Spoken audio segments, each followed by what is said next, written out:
Meet Gaurav. He's a young man with high potential, but he is currently paralyzed by the psychological comfort of saying, "I'll do it later." Instead of leaning into the friction of studying, he opts for the immediate dopamine loop of short-form video reels. Every thumb swipe feels like a small indulgence, but it's actually a trade, long-term capability for a few seconds of distraction. This graph illustrates the cost. While his peers are putting in the daily hours, compounding their skills and moving upward, Gaurav's trajectory remains flat. Every day he waits, the gap between them grows wider and harder to bridge. The modern illusion of infinite time doesn't just pause your progress, it ensures that the person you could have become is slowly being replaced by the person who never started. After seeing his grades plummet while his friends move toward their careers, Gaurav decides to seek advice from a local elder known for his clarity and discipline.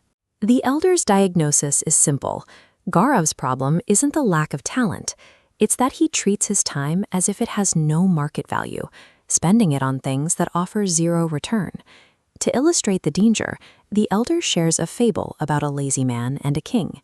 It's a story designed to strip away modern distractions and look at the raw mechanics of how we fail. The lesson is that to value time, we have to stop viewing tomorrow as a certainty and start working against a non-negotiable deadline. The fable features an impoverished man who blames his bad luck and lack of resources for his failures. The king, hearing this, decides to give him exactly what he claims to need.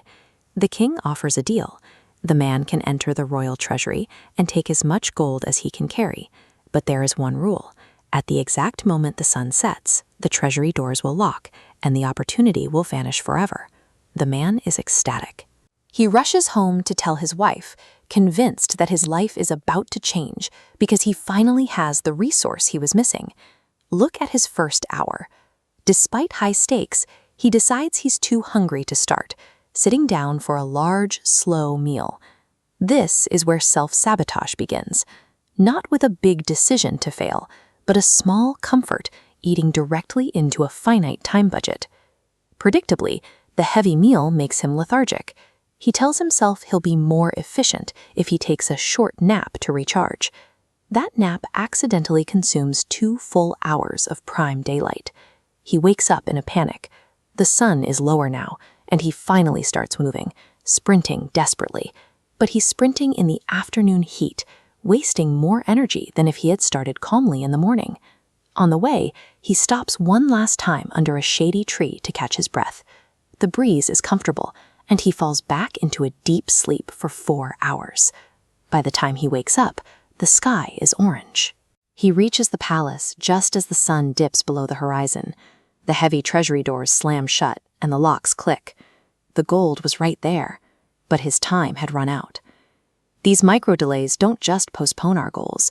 They gradually reduce the amount of time we have to achieve them until the window closes entirely. Returning to the elder, Gaurav realizes the man in the story wasn't actually fighting for gold. He was fighting against the clock, and the clock won because he treated it as an infinite resource. Gaurav sees his own life in the story. His endless scrolling and later mindset are the exact equivalent of the lazy man's naps, small comforts that are slowly locking the doors to his own future. This realization didn't change him overnight, but it did change his priorities. He began the difficult process of ignoring his phone and sitting down to do the work, even when he didn't feel like it. He stopped waiting for the perfect time to start. He realized that the only way to avoid the lazy man's fate is to treat every hour as if the sun is already setting. Over the following months, that consistent effort began to show results. Slowly, his grades improved, and he eventually closed the gap between himself and the top students in his class. This grid represents your daily time bank. Every hour is a block that is spent, whether you use it or not. At the end of the day, the balance goes to 0, and you never get those blocks back. Unlike money, time has a 0% recovery rate. You can earn back a lost dollar, but you cannot earn back the hour you spent scrolling through a feed.